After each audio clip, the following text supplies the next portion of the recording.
Halo sobat, salam jumpa lagi. Melanjutkan kisah Nogososro dan Sapu Inten untuk sobat semua. Dalam kesempatan ini, dalam episode Maiso Jenar meluluhkan hati Wirosobo.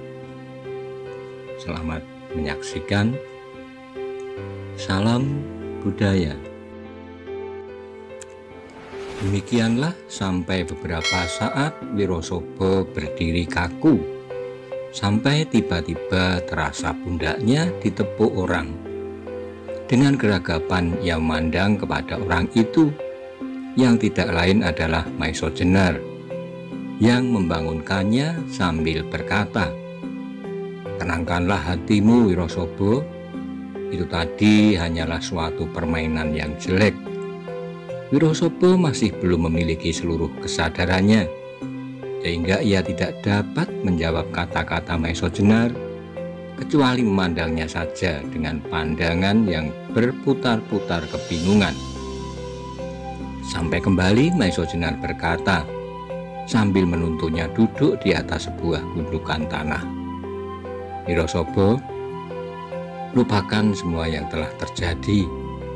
Marilah kita bercakap-cakap sebagai sahabat yang telah beberapa hari tidak bertemu. Bukankah kau dapat banyak bercerita tentang Ki Asem Gede, Kakang Dalang Mantingan, Kakang Demang Penanggalan, serta sahabat-sahabat lain di Pucangan dan Prambanan.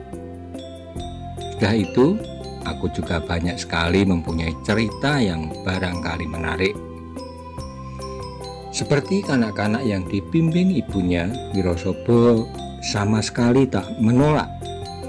Ia menurut saja kemana Maiso Jenar menuntunnya, serta seperti orang bermimpi pula, ia duduk di samping Maiso Jenar. Ketika sampai beberapa saat Wirosobo masih berdiam diri, kembali Maiso Jenar bertanya, "Wirosobo, siapakah yang memberitahukan kepadamu serta Ki Asem Gede bahwa aku berada di sini?" Kini lamat-lamat Wirosobo telah dapat mendengar pertanyaan-pertanyaan Maiso Jenar, serta telah dapat mengerti. Tapi meskipun demikian, ia masih belum juga dapat menjawab, sebab ia baru mengumpulkan kembali ingatan-ingatan atas kejadian-kejadian yang baru saja berlalu. Wirosobo adalah seorang tinggi hati yang dalam perbendaharaan pengalamannya selalu dipenuhi dengan kejadian-kejadian dahsyat di masa mudanya, serta keunggulan, kekuatan atas hampir terhadap semua lawan-lawannya, sampai ia dipisahkan dari cara hidupnya itu oleh racun-racun yang melumpuhkan simpul-simpul saraf kakinya. Tapi meskipun dalam keadaan lumpuh, masih saja ia merasa keperkasaannya tidak berkurang. Sehingga suatu ketika sampailah saatnya kakinya dapat sembuh kembali. Dengan demikian ia semakin merasa dirinya akan dapat mengulangi peristiwa kemenangan demi kemenangan yang pernah dicapainya.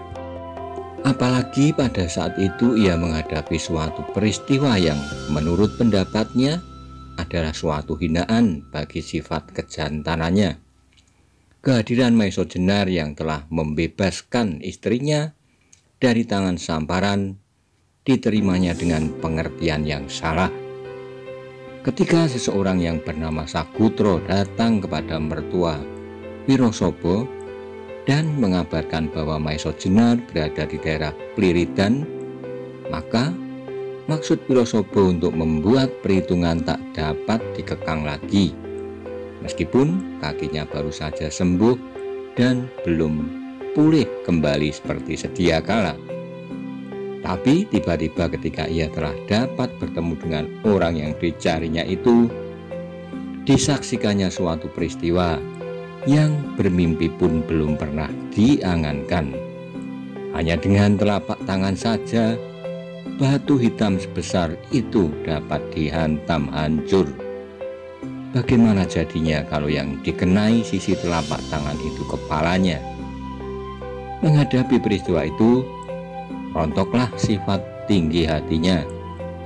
Mendadak tanpa menjawab pertanyaan Maesa Jenar, Wirosaba berdiri serta membungkuk hormat. Siapakah sebenarnya tuan yang telah membingungkan perasaanku? Sambil tersenyum, Maesa Jenar menunduk hormat pula. Lalu jawabnya, sebagaimana kau ketahui, aku adalah Maesa Jenar. Wirosaba mengangguk-anggukkan kepalanya, tetapi tampaklah bahwa ia sama sekali tidak puas dengan jawaban itu. Sebab orang yang dapat berbuat demikian pastilah orang yang sudah punya nama. Karena itu ia memberanikan diri untuk mendesak tuan, tapi barangkali tuan mempunyai sebuah gelar lain yang dapat memperkenalkan diri tuan. Maesa Jenar ragu-ragu sejenak. Adakah untungnya kalau disebutkannya gelar keprajuritannya? Tapi kemudian ia berpikir, barangkali dengan demikian ia dapat mengurangi kepahitan yang baru saja dialami oleh Wirosaba. Sebagai seorang yang tinggi hati, pastilah Wirosaba akan menderita batin untuk seterusnya kalau ia sampai dapat dikalahkan oleh orang yang tak punya nama. Karena itu jawabnya, Wirosaba, ketahuilah bahwa sebenarnya aku yang bernama Ronggo Tohjoyo. Mendengar nama itu membersitlah warna merah di wajah Wirosaba serta jantungnya berdegup keras. Pantaslah kalau yang dapat berbuat sedemikian dahsyatnya itu adalah orang yang bergelar Ronggo Tohjoyo. Karena itu kembali ia membungkuk hormat. Tuan Ronggo Tohjoyo yang perwira, maafkanlah segala kelancanganku karena Tuan telah berbuat kemurahan hati untuk membebaskan istriku.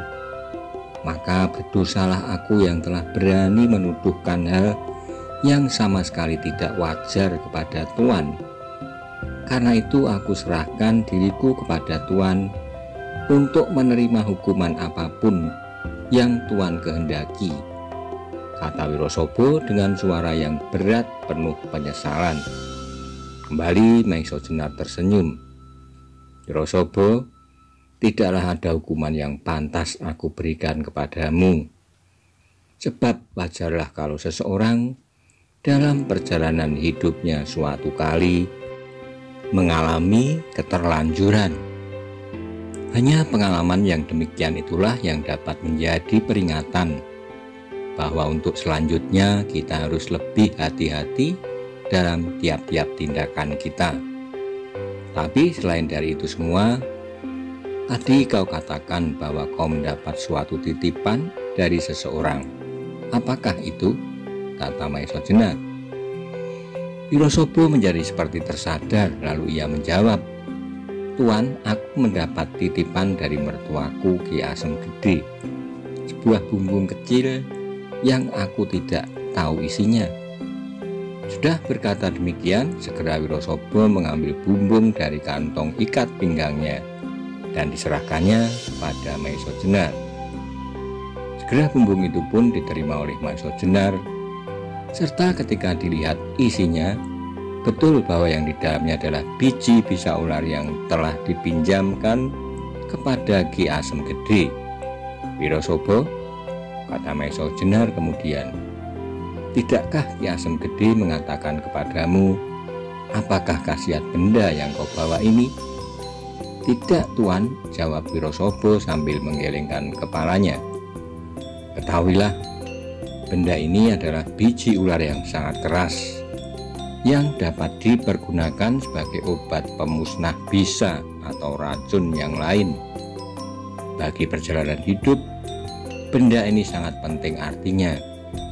Sebab dengan benda ini pula, Ki Asem Gede telah berhasil menyembuhkan kelumpuhanmu. Jelas Maesa Jenar. Mendengar kata-kata Maesa Jenar ini, Wirosaba kembali terkejut, ditambah pula dengan perasaan haru yang mendalam.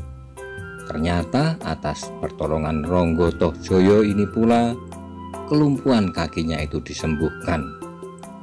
Mengingat hal itu semua, semakin dalamlah penyesalan yang dirasakannya.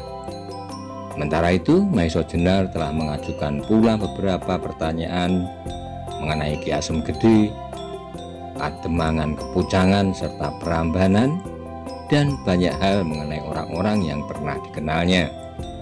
Karena itu, sebentar kemudian pembicaraan telah dapat berlangsung lancar.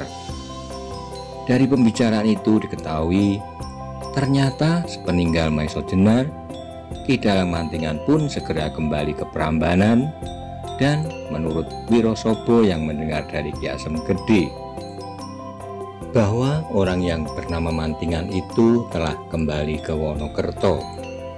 Setelah pembicaraan mereka berlangsung beberapa lama, berkisar dari satu ke yang lain, maka berkatalah Maiso Jenar, "Nah, Wirosobo, marilah kita anggap bahwa apa yang pernah terjadi itu merupakan suatu mimpi yang tak menyenangkan. Dan sekarang ternyata kita telah bangun dan melupakan mimpi itu. Karena itu, kembalilah kepada istrimu seperti pada masa kau datang untuk mengambilnya dulu." "Baiklah Tuan, aku akan kembali kepada keluargaku serta mengatakan apa yang sudah aku lihat," jawab Wirosobo. "Sekarang," sambung Maiso Jenar, "marilah kita beristirahat. Besok kita akan melakukan tugas kita masing-masing. Kau akan kembali kepada keluargamu, sedang aku masih dinanti oleh suatu tugas berat."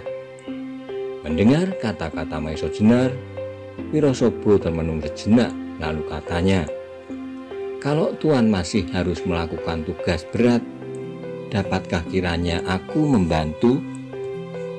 Maiso Jenar menggelengkan kepalanya. "Wirosobo, bagaimanapun beratnya, tetapi aku tidak dapat membagi pekerjaan itu dengan orang lain. Karena itu, dengan menyesal aku tak dapat menerima tawaranmu." Wirosobo menjadi terdiam. Tugas apakah yang sedang dihadapi Maiso Jenar? Tapi karena Maiso Jenar sendiri telah menyatakan keberatan atas tawarannya, maka ia pun tidak berani lagi mendesak. Sejenak kemudian Maiso Jenar telah berdiri. Sambil melangkah ia berkata, "Selamat malam Wirosobo, beristirahatlah. Kalau kau mau tidur, tidurlah di dalam gua bersama aku. Besok kita bisa menuai jagung, dan setelah itu kita berangkat dengan tujuan masing-masing." Segera Wirosobo pun berdiri serta berjalan mengikuti Maiso Jenar masuk ke dalam gua untuk bersama-sama beristirahat sebelum esok paginya mereka masing-masing akan menempuh perjalanan yang cukup berat. Bagi Maiso Jenar adalah sebaik-baiknya segera meninggalkan tempat itu, sebab apabila Wadas Gunung beserta kawan-kawannya sampai dapat mencapai sarangnya sebelum ia meninggalkan tempat itu, mungkin untuk selama-lamanya ia tidak akan lagi dapat pergi. Karena tidaklah mustahil kalau Pasingsingan sendiri akan melakukan pembalasan. Ketika ayam hutan pada fajar pagi harinya mulai berkokok, Maiso Jenar pun segera bangun. Wirosobo bangun pula. Sejenak kemudian ketika sudah mulai terang, tanah keduanya berkemas. Tapi sebelum mereka pergi, Maiso Jenar bersama Wirosobo memenuhi pesan Ki Ageng Pandan Alas untuk menuai jagung di belakang Bukit Kapur serta menyimpannya di dalam gua. Mungkin pada suatu saat Ki Ageng Pandan Alas akan kembali lagi ke gua itu, atau salah satu dari mereka pada suatu kali akan mengunjungi tempat itu. Ketika semuanya sudah selesai, maka yang pertama-tama siap untuk berangkat adalah Wirosobo. Atas permintaan Maiso Jenar, Wirosobo membawa bekal beberapa ontong jagung. Sudah sekali lagi Wirosaba minta maaf serta menyatakan terima kasihnya, maka segera ia pun berangkat ke timur, kembali kepada keluarganya dengan perasaan yang seolah-olah baru sama sekali. Sepeninggal Wirosaba, segera Maisa Jenar pun ingat akan tugasnya. Maka tanpa disengaja ia berdiri di atas sebuah gundukan tanah sambil memandang ke arah barat, ke arah hutan Mentawok yang pekat oleh pepohonan liar, dari yang paling kecil sampai paling besar, pohon-pohon raksasa serta pohon-pohon yang membelit. Meskipun masih agak jauh, tetapi lambat-lambat hutan yang liar itu telah tampak sebagai suatu tabir yang di belakangnya tersembunyi banyak sekali rahasia dan bahaya. Maisa Jenar menarik napas dalam-dalam.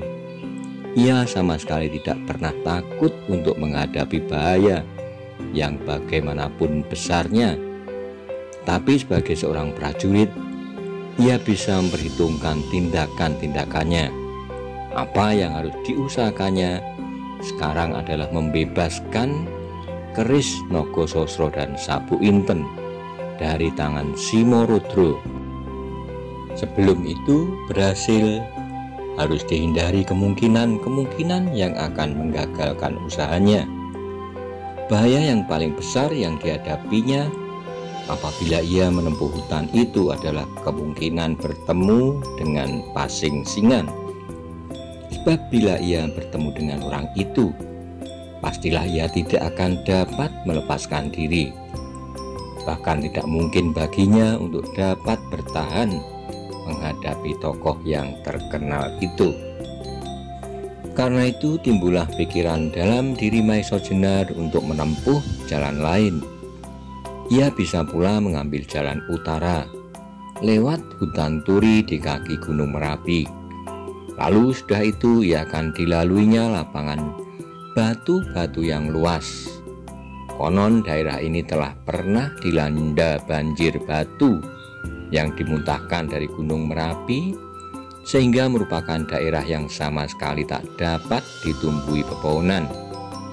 Karena itu daerah ini biasa disebut ngendak-endak. Dari sana akan sampailah perjalanan itu ke daerah hutan di lembah antara Gunung Merapi dan Merbabu. Dan apabila ia mendaki sedikit lambung Gunung Merbabu itu, akan sampailah ia di daerah Pangrantunan. Daerah sana ia harus turun dan berjalan ke barat, agak ke selatan.